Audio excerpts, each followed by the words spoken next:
So I've collected a little bit of every kind of metal that I could find in my house, and today we're going to see which scratches are permanent on the back of the regular iPhone 17, and which scratches can be wiped away. Purely for science, of course, and your peace of mind, because knowledge is power. I have a scrap of bare aluminum, similar to the frame of the iPhone 17. I also have a tube of titanium hanging around, as people often do. My grandpa Jerry gave me this silver dollar, so we'll see how some precious metals react to the back. This thing is about 90% pure silver, as well as 2 tiny gold 1/10 of an ounce gold eagle coins. Same thing with these coins, they're an alloy with about 91% gold, so it's not technically pure, but we can still see what happens anyway. Starting of course with the screen. We'll see if the same magical Ceramic Shield 2 behaves as it did on the Air and the iPhone 17 Pro. Third time's the charm, and if this regular 17 also resists the normal scratches at a level 6 with deeper grooves at a level 7, then Corning needs to win some kind of Nobel Prize or something. I've been scratching phones for a decade, and I've never seen anything like it. I mean, look for yourself. There is a slight smear at a level 6 and maybe a smudge at level 7, but there's no abrasions on the glass, and Corning has done something really special here. Laws of physics have apparently been broken. The glass itself will still break when you drop it, obviously, since glass is glass, but it is indeed, like Apple said, far more resilient to scratching this year. The front-facing camera and dynamic island is also tucked under the same slab of glass. It's their center stage square sensor, and hopefully we can get a better look at that during the teardown. The earpiece slit is razor thin and contains the upper stereo speaker. We still have the camera control button here on the side, and if this phone does snap in half during the bin test, it'll probably be right here where the material was removed for this button that nobody uses. The iPhone 17 does not have removable buttons like the recent Google and Samsung phones do, and we do see plastic antenna lines along the edge of the frame, where signal is allowed to escape outside the phone.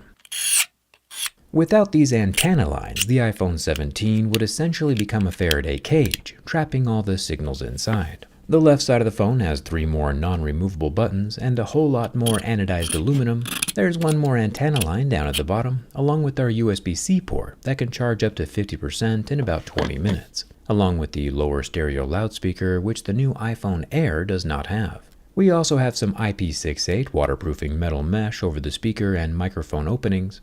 And you might be like, hey Jerry, the orange iPhone 17 Pro does not have as much glass on the back. So how does it allow its signals and Bluetooth and Wi-Fi to escape from the metal housing? And I'm glad you asked. Snuggled right up to the vertical sides of the camera plateau is a large long antenna line that circles the whole camera visor, letting the signal flow out between the solid walls of orange aluminum. However, these Wi-Fi signals on your phones or Androids are not natively encrypted by default, meaning that third parties can see some of the information being transmitted. To scramble your data and keep it safe on unfamiliar Wi-Fis, you'll need a VPN, like today's sponsor Surfshark. You might have thought that I was doing this durability test in the USA, but I was actually in Australia. Or at least that's what anyone looking at my internet traffic thinks. I can create a VPN and change the location of my internet browsing to any of 3,200 different servers in 100 different locations in seconds, while scrambling my data at the same time for the ultimate layer of online security. One Surfshark account protects an unlimited amount of your devices, like your family's phones, computers, or tablets. It also comes with a built-in antivirus, which obviously keeps the rest of your data safe once it's inside those antenna lines. Surfshark also allows me to set up a whole new alternate identity to protect my real name and email from scammers, spammers, or strangers. And all the servers are 100% RAM only, meaning they don't keep any logs. You don't gotta take my word for it though. Try it yourself risk-free for $2 a month with a 30-day money-back guarantee at the link in the description. Protection is always a good thing. Making our way to the back of the iPhone 17, Apple has again etched the back glass with a soft touch but microscopically rough texture. It's everywhere except for on the camera bump and the Apple logo, which is still super smooth glass. There's some very minor texture bleed around the logo itself. The etch is encroaching a bit on the Apple logo along the southern border, but overall it's a super clean placement. The stainless steel razor blade on my jerry-rig knife ranks at about a 5 on most scale of hardness, and since the glass on the back of the iPhone is also a 5 or 6, the glass is able to sand away bits of my razor blade, leaving behind trace specks of material embedded in the glass. This is more of a material transfer than a scratch. I still have the buy a big jerry rig knife, get a little jerry rig knife free sale going on till the end of the month. The discount is automatic when you add both to your cart at the same time. But let's not get distracted. Grabbing my piece of aluminum scrap, you can see the super soft level 3 aluminum is also leaving some dramatic marks on the back glass. And these do not rub away. Obviously, not everyone is toting around scraps of aluminum in their pockets though, so let's jump to something a little more common, like a coin. Nowadays, these are made from a blend of copper and nickel, and you can see marks appearing on the glass, but these are temporary, as you'll see in a second. The brass house key also transfers material to the back glass, but both of the dust streaks from these common items wipe completely away. Switching over to our titanium rod, this guy ranks at a most 6, which means that this might be beyond just a material transfer, and we might actually be damaging the glass. I say we because if you've watched this far, you're now an accomplice. But to be fair, titanium isn't something we normally find in real life, especially now that Apple has shifted its phone production lines back to aluminum.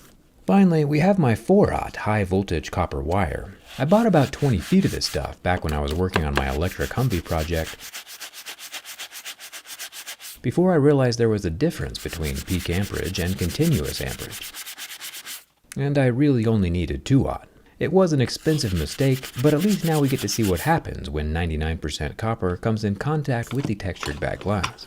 Kinda turns into a powder, almost like a makeup brush for a clinker. If I pull a solid wire from some Romex, it still leaves some trace dust on the surface, but thankfully, with a little moisture, the copper rouge wipes completely away, leaving behind no residue. The 90% silver coin left behind the most apparent marks yet, almost like a silver crayon, but it wipes completely off. Thumbs up for that. The 90% pure gold coin leaves behind trace flakes of gold, and again these wipe completely away. So in reality, it's just the stainless steel, bare aluminum, and bare titanium metals that are unable to wipe off. I'll dribble some isopropyl alcohol on the glass. It's a mild solvent, but is still unable to clean up the metal markings any better than just wiping them away. So it's something to keep in mind. We do have about 100 other solid elements on the periodic table that we haven't tried yet, so there could be more undiscovered reactions, and if this video gets more than 2 million likes, I'll try plutonium. The top camera is a 48 megapixel ultra-wide, while the lower is the regular 48 megapixel sensor, which doubles as a 2x optical telephoto, both covered with Apple's version of Sapphire on a small glass plateau, next to a single-colored plastic LED flash sticking up through a hole cut in the glass. I think it's interesting that for the first time ever last year, more people bought the regular iPhone than the Pro iPhone, and I imagine that again it'll be the same this year with the 17s. More people are realizing that all phones are basically the same, and what really matters is how much it's going to hurt when it falls in your face at night while doom scrolling. Along with, of course, the hurt of the price tag. This 6.3-inch 3000 nit 120Hz OLED panel lasted about 30 seconds under the heat from my lighter before completely recovering. Finally, the bin test. It might just be my imagination, but I do sense the tiniest of flexes in the aluminum frame. Same when bent from the back. But it's immediately obvious that this less expensive, cheaper iPhone 17 passes my durability test with flying colors. The iPhone 17 is a ridiculously solid phone, and if Apple keeps up this level of durability, I'm gonna be out of a job. At least now we know what leaves permanent marks on the back glass though. Hit that subscribe button so you don't miss the teardown, and thanks a ton for watching. I'll see you around.